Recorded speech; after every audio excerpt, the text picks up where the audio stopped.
पहिली पंचवार्षिक योजना 1 एप्रिल 1951 ते 31 मार्च 1956 पर्यंत डिसेंबर 1952ला प्रकाशित केले. पहिल्या पंचवार्षिक योजनेचे प्रतिमान हेरॉल्ड डोमर. पहिल्या पंचवार्षिक योजनेचे अध्यक्ष पंडित जवाहरलाल नेहरू आणि उपाध्यक्ष गुलझारीलाल नंदा होते. पहिल्या पंचवार्षिक योजनेचा मुख्य भर शेती, जलसिंचन, ऊर्जा 45% वर होता.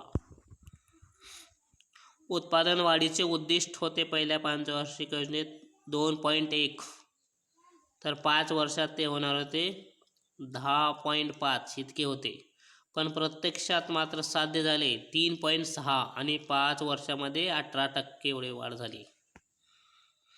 अन्नधान्य उत्पन्नात 4% उद्दिष्ट होते, तर 5 वर्षात 20% वाढ झाली.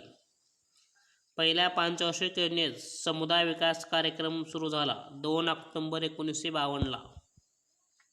कुटुंब नियोजन कार्यक्रम राबविण्याची सुरुवात झाली, परंतु कुटुंब नियोजन कार्यक्रमाला गती आली 1961ला. औद्योगिक उत्पादनात 8%, तर 5 वर्षात 40% वाढ झाली. 1954 मध्ये आवडी येथे झालेल्या अधिवेशनात समाजवादी समाज रचनेचा स्वीकार करण्यात आला. 1954 आवडी येथे झालेल्या अधिवेशनात समाजवादी समाज रचनेचा स्वीकार करण्यात आला. पहिल्या योजनेत वस्तूच्या किमतीत 22% कमी झाल्या होत्या. खर्च. पहिल्या पंचवार्षिक योजनेचा खर्च उद्योग आणि खनिजासाठी 4.1%, शेती व समाज विकासासाठी 15% खर्च, सिंचन प्रकल्पासाठी 16% खर्च, सामाजिक सेवा व इतरसाठी 23% खर्च, वाहतूक व दळणवळणासाठी 27% खर्च. पहिल्या पंचवार्षिक योजनेत सुरू झालेल्या योजना. खत कारखाना सिंदरी, झारखंड. चित्तरंजन व पेराबूर येथे रेल्वेचे कारखाने सुरू करण्यात आले. टेलिफोन इंडस्ट्री दामोदर खोरे, हिराकूड प्रकल्प, कोसी योजना, भाकरा नांगल प्रकल्प पहिल्या पंचवार्षिक योजनेत सुरू झाले. पहिल्या पंचवार्षिक योजनेचे उपनाव पुनरुत्थान योजना. उद्दिष्ट. दुसऱ्या महायुद्धामुळे व भारताच्या फाळणीमुळे विस्कळीत झालेली अर्थव्यवस्था सावरून भारतीय अर्थव्यवस्थेत समतोल निर्माण करणे.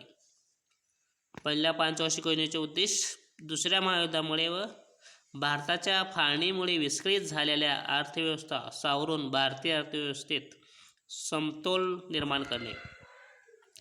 देशातील उपलब्ध साधनसामुग्रीचा जास्तीत जास्त उपयोग करून घेणे, रोजगार वाढविणे व लोकांच्या राहणीमानाचा दर्जा वाढविणे. पहिल्या पंचवार्षिक योजनेचे तिसरे उद्दिष्ट अर्थव्यवस्थेतील चलनफुगवट्यावर नियंत्रण होणे. हाती घेतलेले प्रकल्प पहिल्या पंचवार्षिक योजनेत. दामोदर खोरे विकास योजना दामोदर नदीच्या खोऱ्यात झारखंड, पश्चिम बंगालमध्ये. भाकरा नांगल प्रकल्प सतलज नदीवर हिमाचल प्रदेश, पंजाबमध्ये. कोसी प्रकल्प कोसी नदीवर बिहारमध्ये. हिराकूड योजना महानदीवर ओरिसामध्ये.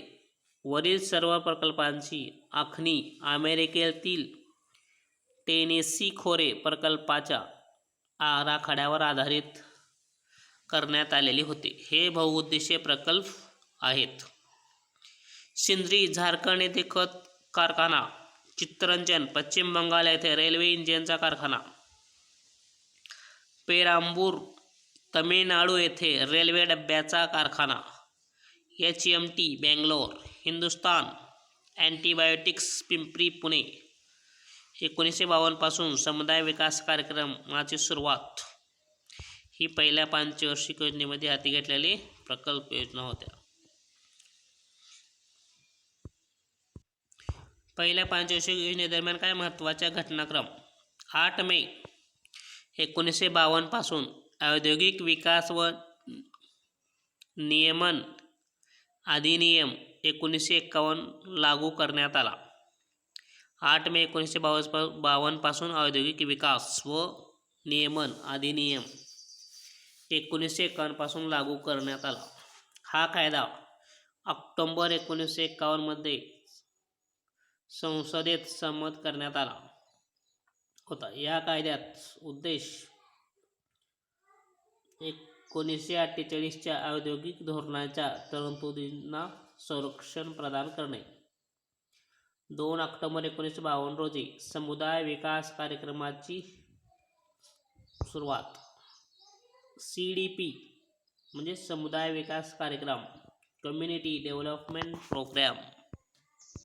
समुदाय विकास कार्यक्रमाचा उद्देश ग्रामीण भागात कृषी, पशुपालन, ग्रामोद्योग, स्वास्थ्य व उपचार आणि बालकल्याण क्षेत्रात सुधारणा करून लोकांचा जीवनस्तर सुधारणे हा होता. या कार्यक्रमाचा द्वितीय उद्देश देशात सार्वजनिक मालमत्तेची निर्मिती करणे हा होता. हातमाग उद्योगांचा विकास करण्यासाठी 1952 मध्ये अखिल भारतीय हातमाग बोर्डाची स्थापना करण्यात आली. जानेवारी 1953 मध्ये अखिल भारतीय खादी व ग्रामोद्योग बोर्डाची स्थापना करण्यात आली. 1952 मध्ये हातमाग उद्योगाचा विकास करण्यासाठी 1952 मध्ये अखिल भारतीय हातमाग बोर्डाची स्थापना करण्यात आली. जानेवारी 1953 मध्ये अखिल भारतीय खादी व ग्रामोद्योग बोर्डाची स्थापना करण्यात आली. 1955 मध्ये अखिल भारतीय ग्रामीण पतपाहणी समितीच्या शिफारशीनुसार गोरवाला समिती इम्पिरियल बँकेचे रूपांतर स्टेट बँक ऑफ इंडियामध्ये करण्यात आले. जानेवारी 1955 मध्ये भारतीय औद्योगिक पत आणि गुंतवणूक महामंडळ ICICI स्थापन करण्यात आले, ज्याने मार्च 1955 मध्ये आपले कार्य सुरू केले. पहिल्या पंचवार्षिक योजना जवळजवळ सर्व बाबतीत यशस्वी झाल्या. कारणे: 1. योजना कालावधीत मान्सून अनुकूल होता. योजनेचे लक्ष्य कमी होते. अन्नधान्याचे उत्पन्न 52.2 दशलक्ष टनावरून 1951 ते 52 65.8 दशलक्ष टनापर्यंत आले. 1955 ते 66 पर्यंत वाढले. मोठ्या प्रमाणावर जलसिंचन व ऊर्जेच्या पायाभूत सुविधा सुरू. आर्थिक वाढीचा दर 2.1 साधे 3.6. योजनेच्या शेवटी राष्ट्रीय उत्पन्न 18% तर दरडोई उत्पन्न 11% वाढले. तसेच किमतींचा निर्देशांक 13% कमी झाला. पहिली योजना ही आतापर्यंतची एकमेव योजना आहे ज्या दरम्यान किमतींचा निर्देशांक कमी झाला.